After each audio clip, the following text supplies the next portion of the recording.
երբ որ Աստված Ադամին ստեղծեց, դրեց դրախտում եւ ասաց. մշակիր եւ պահպանիր այն։ Ինչ է նշանակում մշակիր եւ պահպանիր այն։ Պահպանել նշանակում է պատվիրանը պահել։ Դրախտը կպահպանվեր,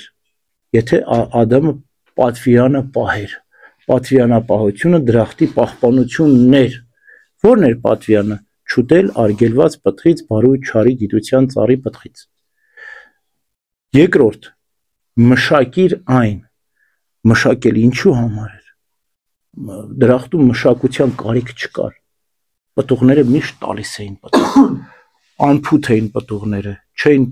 փտում, չէր թափվում տերև ասում է տաթևացին։ Դրախտի ծառերը մեր երկրավոր ծառերի նման չէին թափվում, չէին փթում, ամեն ինչ կատարյալ էր դրախտում։ Այլ ինչը պետք է մշակեր, որպեսզի պարապ չմնար, զբաղմունք ունենար Ադամը։ Այսինքն մշակությունը ոչ թե վարձատրություն էր, աշխատանք էր իր ուտելու համար,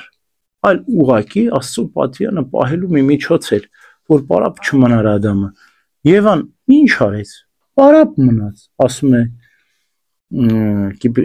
Եփիփան Կիպրացին։ Անընդհատ գրում էր դրախտի սահմանի մոտ եւ ասում էր տեսնես դրախտից դուրս ինչ կա։ Եվ օծնել դրախտ չէր կարող մտնել։ Ոնց խոսած օծը Եվայի հետ։ Դրախտի սահմանի վրա խոսած, պարասպի մոտ։ Որ պարապ չմնար Եվան, գնար Ադամի հետ մի քիչ հող մշակեր, այդ գլխի չէր գար մեր գլխին։ Հիմա այսինքն պարապությունը դա սկիզբն է մեղքի։ Ուրեմն մշակիր եւ պահպանիր դրախտը, այսինքն պահիր պատվիրանը եւ պարապ մի մնա, որ չարը քեզ պարապության մեջ չգտնի, չորսա։ Հիմա հանցնենք դրախտից անկումից հետո։ Աստված ինչ հրաման տվեց, ասեց. Այսուհետ քո երեսի քրտինքով քո հացը կուտես։ Հողը կմշակես, նա քեզ փուշ ու տատաս կբուսցնի։ Տես ինչ ասում։ Այնտեղ ձրի հացեր ուտում, այստեղ կտանջվես, կչարչարվես, քրտինքով հացդ կուտես, հələ այդքանից հետո փուշ ու տատաս կբուսցնի քեզ։ Հիմա այդ ինչ էր Աստծո ասած, դա օրհնություն էր, որտեղ Աստծո անեծքը դա օրհնություն է։ Մի ճանապարհը, կարճ ճանապարհը չընտրեց, Ադամը ընտրեց երկար ճանապարհ, ասեց դե որ երկարն ես ընտրում, հիմա երկարով պիտի գնաս։ Փուշ ու տատասկ բուսցնելը,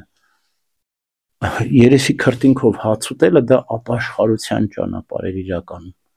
Մենք երկրավորներս, ադամորդիներս անկումից հետո ապաշխարության մեջ ենք, մեր հաց վաստակելը դա ապաշխարության մի ճանապարհ է, տանջանքով հաստ վաստակելը դա ապաշխարության չարչարանքով, այսինքն Աստված անեծք օրհնություն դարձրեց, թեպետ անեծք դրեց Ադամի վրա, հողեր հող դառնաս, ես էլ հող կդառնամ, հարություն կառնեմ, քեզ կփրկեմ, էսա երկրորդ ճանապարհը, դու կքրտնես, քո քրտինքով հաց կուտես, ես էլ կքրտնեմ, երբ որ Քրիստոս արյուն քրտինք չէ Գեթսեմանի պարտեզում, այսինքն ինչ անեծքը, որ ինքը դրեց մարդու վրա, նույնը ինքը կրեց, հողեր ինքը հող դարձավ,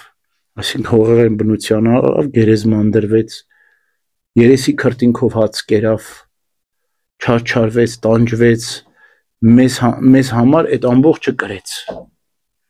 և մեր վրա դրած անեծքը իր վրա վերցրեց, և անեծքը դարձրեց օրհնություն։ Հիմա մենք այն վիճակում ենք, որ պիտի երեսի քրտինքով հաց վաստակենք, անաշխատ հաց ուտելու հրաման մենք չունենք,